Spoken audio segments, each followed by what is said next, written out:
Hello guys, welcome back to my new blog. तपाईँलाई मेरो ब्लगमा स्वागत छ। म चाहिँ अन्जन। तपाईँहरूलाई सन्चै होला, मलाई नि ठिकै छ।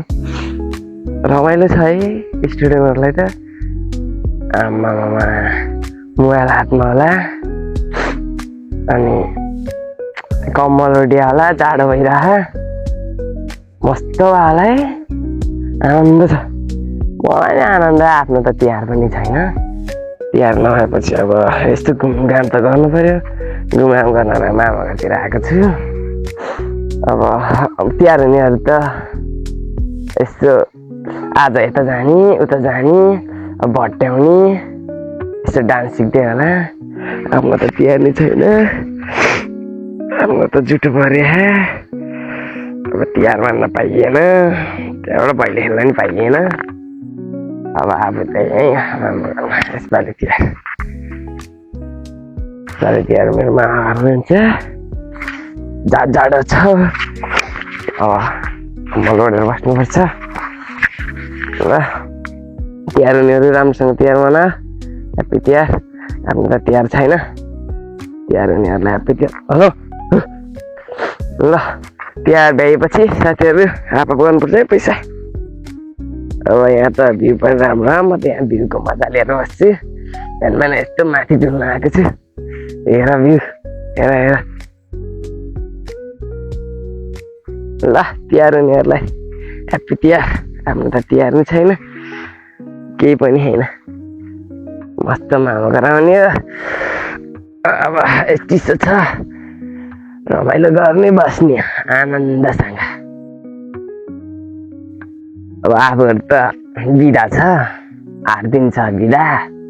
तिहारमा बिदा दिन भए त्यही बिदामा मोज गर्ने बस्ने, केही छैन। धन्न यसपालि त हाम्रो होमवर्कै दिन भएन। यति आनन्द आएको छ नि, यति आनन्द आएको छ, मेरो मनैबाट आनन्द आएको छ क्या। यसपालि तिहारको होमवर्क छैन। हाम्रो झन् इक्जाम सकेर बसेको। इक्जाम सकेपछि न पढाइको टेन्सन, न होमवर्कको टेन्सन, केहीको टेन्सन पनि छैन क्या। अलिकति जाडो हो, चुकेर बस्नु होला, लुगा लगाइहाल्छ। हामी त टेन्सन होइन, होमवर्क लिएर टेन्सन भएर होला बिचरा। हाम्रो त होमवर्क नि छैन, टेन्सन नि छैन, बिन्दास चिल मामा घर आइएछ, बसिएछ। अब मामा पनि भोलितिर आजतिर आउनुहुन्छ। अब त्यसपछि मेरो मामा घर रमाइलो हुन्छ, मलाई तिहारै आइन्छ क्या। अब के गर्नु, घर भएको ठाउँ जानुहुन्थ्यो अहिले, हाम्रो जुठो नि छ। केही छैन, यसपालिको तिहार यतै यसो रमाइलो गरेर बस्नु पर्ला। ल तिहार हुनेहरू भैलो खेल्न जाऊ। यसो हामीलाई नि साथीहरू ट्याग गर, यसो हामीलाई नि फोटो हालिदेऊ है। अब हामी पनि फोटो भिडियो हेरेर रमाइलो गर्नु पर्ला नि तिहार नभएपछि। हेर त्यहाँबाट यस्तो घाम लाग्यो, यस्तो वातावरण, यति चिसो नि छ, रमाइलो नि छ। यता चाहिँ हाम्रो मामा घर छ, यता त पुरा ढुडी।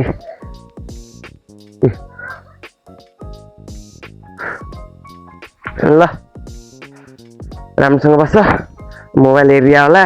होमवर्क छ भने होमवर्क गर होला। हाम्रो स्कुलको त होमवर्क छैन, हाम्रो स्कुलकाहरूलाई त एकदम रमाइलो भएर होला। ल राम्रोसँग भैलो खेल, पटाका पड्काऊ, इन्जोय गर, इन्जोय गर्नु होला, गर्नुहोस्। न हाम्रो त न पटाका, न तिहार, न भैलो। यसपालिको तिहार यतिकै जाने भयो। ल ह्याप्पी तिहार फेरि पनि। अब त यहीँको इन्जोय लिने बस्ने हो। अब चाहिँ ब्लग हाल्दै गरौँला। यसो मिल्यो भने चाहिँ।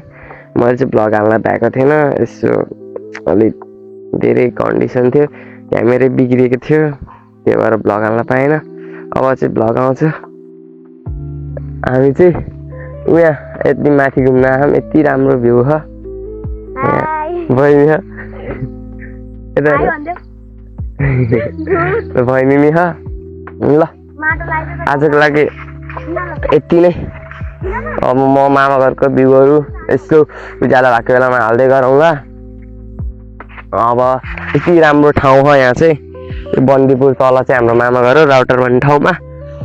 ल ल इन्जोय। तर स्टुडेन्टलाई के एउटा कुरा भन्नुपर्दा स्टुडेन्टलाई जति बिदा भयो भने पुग्दैन होला के, मलाई चाहिँ पुग्दैन यार। जस्तै 1 महिना भयो भने 1 महिना त्यो रमाइलो भयो भने त्यो बिदा कति चाँडै गयो भन्नुहुन्छ क्या। स्टुडेन्टलाई 1 वर्ष बिदा दियो भने पुग्दैन जस्तो लाग्छ क्या मलाई चाहिँ। तर स्कुलले चाहिँ बिदा चाहिँ दिइरहनुपर्छ, कि रमाइलो गर्न पाइन्छ। अब तिहारमा झन् यति रमाइलो हुन्छ, साथीहरूसँग भेट हुन्छ, भैलो खेल्न पाइन्छ, रमाइलो हुन्छ तिहार त भन्ने त। अब म त अस्ति खेल्न गइरहन्थेँ, अब यसपालि चाहिँ जान पाइनँ, यसपालि चाहिँ खेल्न पाइएन, केही छैन, अर्को पालि खेलौँला साथीहरूसँगै। यसपालि जसो भयो त्यसो भयो, अर्को पालि चाहिँ जुठो परेन भने खेलौँला है। ल ल आजको लागि यति नै, अरू भ्लग आउँदै गर्छ, बाई।